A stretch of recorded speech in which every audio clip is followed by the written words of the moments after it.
Before we start anything, I'd like to thank my friend Aesop for helping with this video. They're doing their own Aesop guide, so you should go follow them and stay tuned. On to the video. Hi guys, welcome to the long-awaited Aesop guide. I know I usually just do text, but since this video will include lots of important information, I've decided to make it text-to-speech. I hope this voice isn't too annoying. You might ask why I don't use my own voice, and it's simply because I stutter a lot, and it would take a lot longer for me to explain. Anyways, there are several things we will be covering in this video. Those being 1. Embalmer's lore, 2. His kit, 3. Persona charts, 4. Coffins, how to use and place, 5. How to kite and support. All of these are very important for when you want to play him and do it correctly. But before we start off, I need to give a disclaimer. I am by no means a pro player. I've been on Identity V for a little over a year. This is all based on what works for me and from what I have observed, coming from Embalmer mains and friends alike. Feel free to correct anything I say in the comments. And lastly, you don't have to follow anything I say here perfectly. A lot of this is, again, what works for me. If something doesn't work for you, that is completely fine. So without further ado, let's move on to the guide.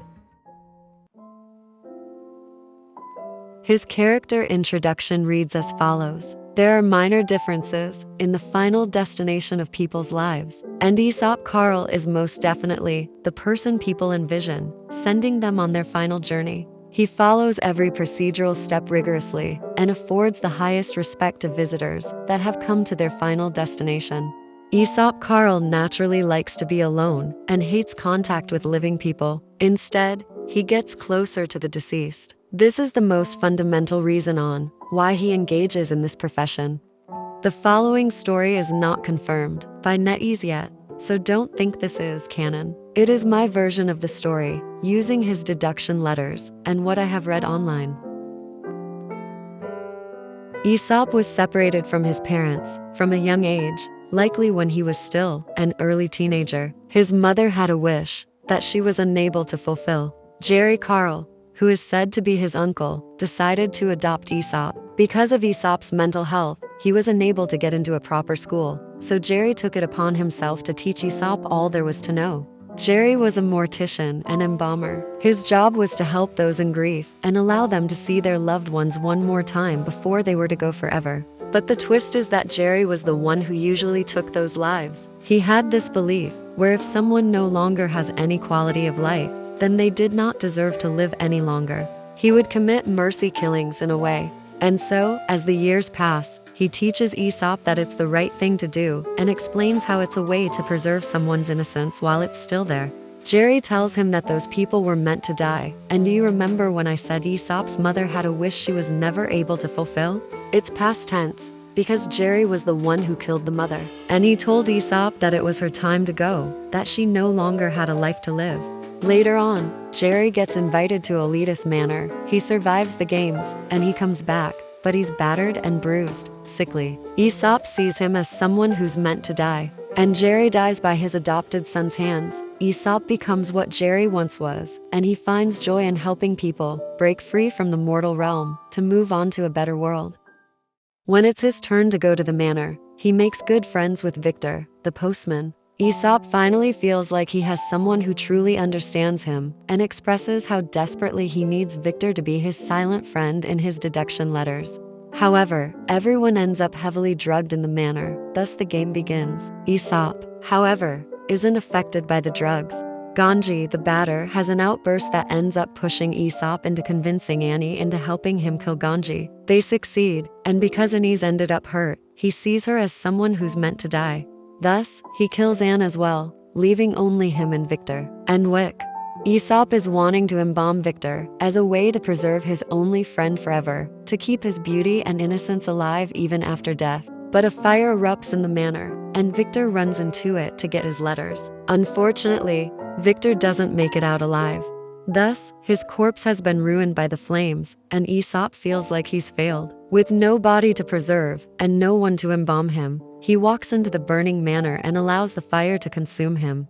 A lot of people that hate Aesop use his lore as a way to prove just how evil he is, which I suppose wouldn't be incorrect, but it's not right either. Most fail to take into account his mental state and everything he went through before. The events in the manor, his infatuation with Victor, his ability to manipulate, these are all things that have a deeper meaning than one would expect. In conclusion, by no means is Aesop innocent, but a lot of his actions were based on things he was taught and grew to understand. He's not evil, but of course he's not good either. This section will include some important things to know about his character traits and some tips on how to utilize them properly, as well as the general rundown of his abilities. His embalm trait.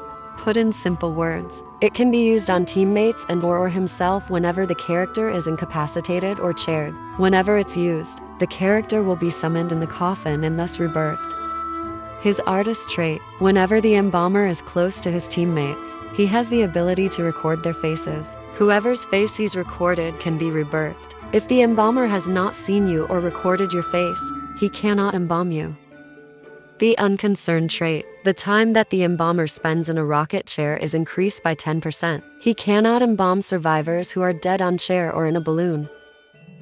His anxious trait. The embalmer is sensitive to the presence of others. At the beginning of every match, he can see every survivor's location for 15 seconds. He also gets a 15% decoding debuff whenever decoding with another survivor. So to summarize everything, he is overall a rather selfish character. His coffins are automatically set to embalm him, but if he decides to embalm somebody else, he will no longer be able to use it on himself. Be smart with how you use them, because you only spawn with one coffin. Every match, you can get a max of 2 more. I will explain how later on. At the beginning of every match, absolutely do not waste time running around trying to record everyone's faces. It's a useless waste of decoding time. Find a cipher where you can decode so you aren't debuffed, and focus on that. Seeing as he is a support character, what you want to do is just decode and embalm when necessary. A tip I give to most is to try your best and run into teammates when moving on to the next cipher, or volunteer to rescue whenever you have the chance. This is so you're able to record faces for whenever somebody needs to be rebirthed. But of course, all of this is situational. And make sure not to waste any valuable time running around like a headless chicken. This is where we officially enter stinky territory. Persona charts are a very interesting thing for us to touch here, because it all depends on your preference and team comp. I will list a few things that I recommend carrying on every chart, and explain why. I will also show you guys some of my personal charts where you can pick and choose which ones you like. Mutual support is an absolute must-have in my opinion, this being because it shows you the location of any injured survivor that isn't actively being chased by the hunter, thus being useful in endgame situations. If multiple or only one person is injured, it will help you determine who's the person you should embalm at gate if you have a coffin available, because embalming the wrong person could completely twist the way the match ends. So I highly recommend bringing this if you plan on playing alone. Brewing Effect and Survivor's Instinct are two very useful but optional ones you can bring. I bring these because the embalmer is a support character, so most of the time you will be decoding. Survivor's Instinct makes your decoding faster the more survivors have been eliminated, and Brewing Effect will give you a brief decoding buff the longer time you've spent off of a cipher. Companion Effect is one that I think is very useful, but again, it's optional. All it does is give you a good speed boost once being rescued from a rocket chair, but it applies to coffins as well as cocoons.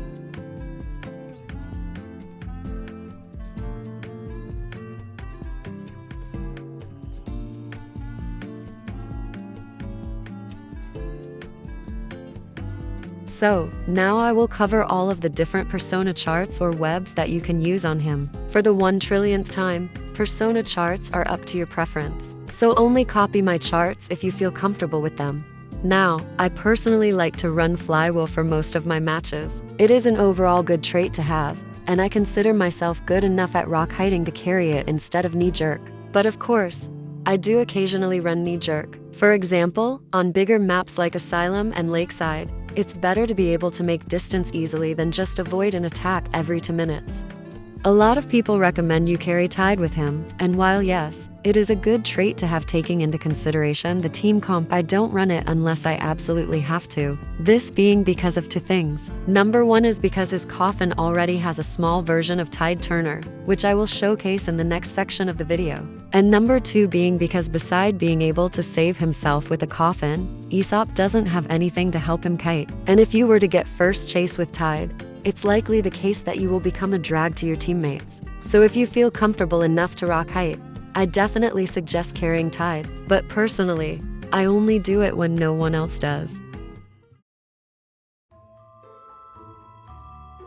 Coffin time. So this section might be a little long, but I will be touching a lot of important subjects here. Considering you spawn with only one, you have to be smart with where you place your coffins and when you use them. So here are some important things to know about your coffins. You have 4 seconds after being chaired or incapacitated to choose whether to use the coffin or not. Fail to choose and you will be rebirthed automatically. You get an extra coffin every time you're sat down on a rocket chair without using your rebirth ability. Thus, you can get 2 extra coffins. Keep in mind that after being chaired the second time, you will no longer be able to embalm yourself. When using rebirth ability, whoever's embalmed with get a shield for 3 seconds, and then will have a version of Tide Turner that lasts 10 seconds. But this does not apply during endgame. A lot of people don't know about this third point, so I will demonstrate here.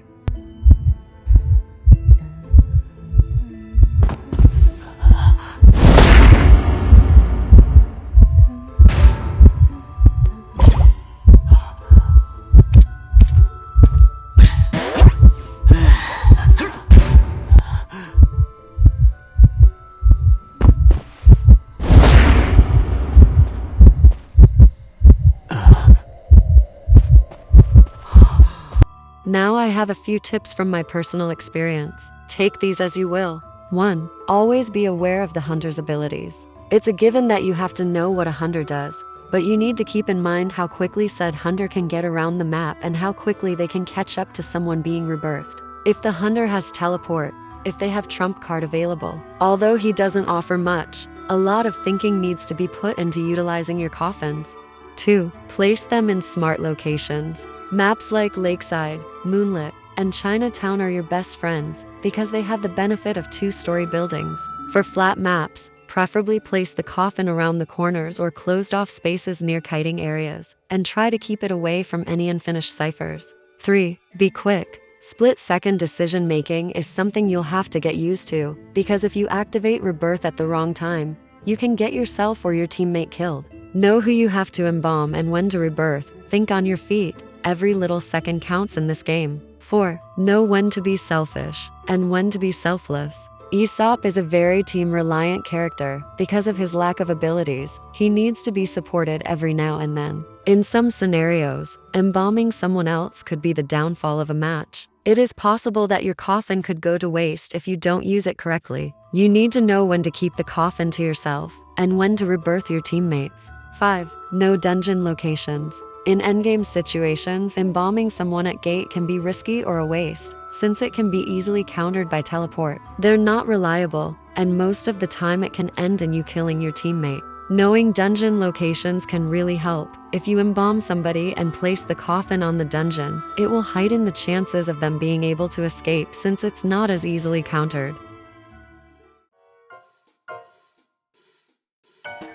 This part is self-explanatory, I'd say. In order to be able to play Survivor, you need to know how to kite, at the very least. But Aesop involves a lot of raw kiting. If you don't know what that means, it's basically kiting with no abilities. He doesn't have any vaulting buffs or the like unless you put knee jerk or flywheel on him. So, I suggest looking up kiting guides if you're still interested in playing or maining the embalmer. Remember that it does take a lot of practice. But once you've found a way around the maps and know how to counter each hunter, you'll get the hang of it. But with all of that said and done, I think it's about time we end the video. It's taken me a long time to edit this, and I'm currently working on a hermit guide as well. Going back to the start though, thanks again Vinsu for helping me with this guide. Whoever sees this should go and say hi to them. They're super kind and helpful. Thank you all for watching, and happy gaming.